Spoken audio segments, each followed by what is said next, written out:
ఏదైతే 2024 TDP party గెలిచిన తర్వాత ఆ వైసీపీ కార్యకర్తల మీద వాళ్ళ నాయకుల మీద బీభత్సమైన దాడులు, వాళ్ళ ఆస్తులు ధ్వంసం చేయడము అని విపరీతంగా జరిగాయి. అయితే ఈ జరిగిన సంఘటనలకి కొన్ని చోట్ల వైసీపీ నాయకులు కానీ కారణం అనే చెప్పుకోవచ్చు. ఎందుకంటే ఇప్పుడు ఈ స్థాయిలో టీడీపీ పార్టీ వైసీపీ కార్యకర్తల మీద కానీ, వైసీపీ నాయకుల మీద కానీ ఈ స్థాయిలో దాడి చేపించి వాళ్ళ ఇళ్ళ మీద వాళ్ళ ఇళ్ళ వాళ్ళ ఇళ్ళ దగ్గర ఇళ్ళలో ఉన్న ఫర్నిచర్ని ధ్వంసం చేయడం, వాళ్ళ ఆస్తులన్నీ ధ్వంసం చేయడము, ఇవి ఒక కక్షపూరితం. గతంలో వైసీపీ పార్టీ వాళ్ళు కొంతమంది టీడీపీ కార్యకర్తలను కానీ, టీడీపీ నాయకులకు సంబంధించిన వాటి మీద కానీ దౌర్జన్యంగా ఇలా సృష్టించారు కాబట్టి ఇప్పుడు వాళ్ళు దాన్ని రెట్టింపు చేశారనే చెప్పుకోవచ్చు. ఎందుకంటే మనము ఇది ఖండిస్తున్నాం. వైసీపీ పార్టీ టీడీపీ పార్టీ వాళ్ళు చేసింది 100% తప్పు. ఇలా చేయకూడదు. ప్రజాస్వామ్యం, ప్రజా పరిపాలనలో ఇలా దాడులు చేయడం కరెక్ట్ కాదని. కానీ వాళ్ళు మేము దాడులు చేస్తున్నామంటే ఎందుకు చేస్తున్నాం? గతంలో వైసీపీ పార్టీ వాళ్ళు మమ్మల్ని, మా ఇళ్ళ మీద, మా కార్యకర్తలను కానీ ఇలా చేశారు, అందుకు మేము ఎదురు దాడి చేస్తున్నాము అని వాళ్ళు ఎదురు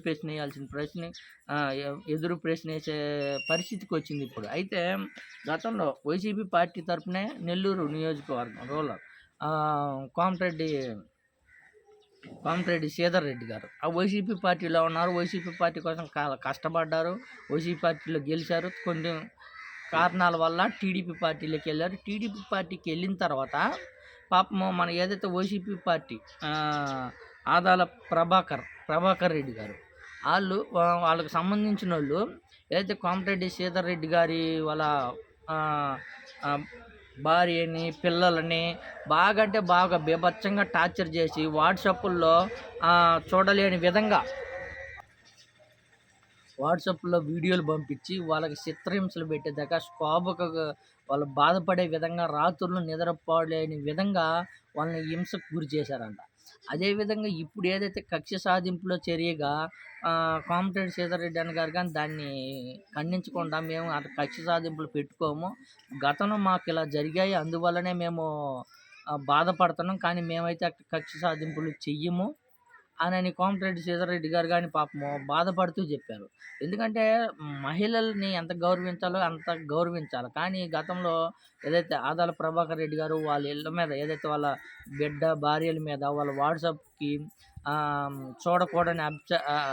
చూడకూడని వీడియోలు పంపించడము, రాత్రులు నిద్రపోకుండా వాళ్ళు ఎంతో బాధపడ్డారంట. చూడండి, అదే కక్ష కట్టుకొని ఇప్పుడు వైసీపీ పార్టీల మీద కార్యకర్తల మీద దాడి చేయడానికి కొన్ని సంఘటనలు జరగటానికి కానీ ఇవి కొన్ని కారణం కావచ్చు. 100% ఇవి కొన్ని కారణం 100% ఉంటాయి. ఎందుకంటే గతంలో మీరు చేశారు, ఇప్పుడు మేము చేస్తున్నాం అంతే, అంతకు మించి ఏం లేదు. గతంలో మీరు చేశారు కాబట్టి దానికి రెట్టింపులు మేము చేస్తున్నాం అని అంటారు. దీంట్లో బలైపోయేది ఎవరంటే సామాన్య కార్యకర్తలు ఎవరైతే జగన్మోహన్ రెడ్డి గారిని అభిమానించేవాళ్ళు, వైసీపీ పార్టీని అభిమానించేవాళ్ళు, తర్వాత లోకల్ నాయకులు ఎవరైతే నాయకుడిని అభిమానించే వాళ్ళ మీద కానీ దాడులు జరగడం ఇది దారుణం.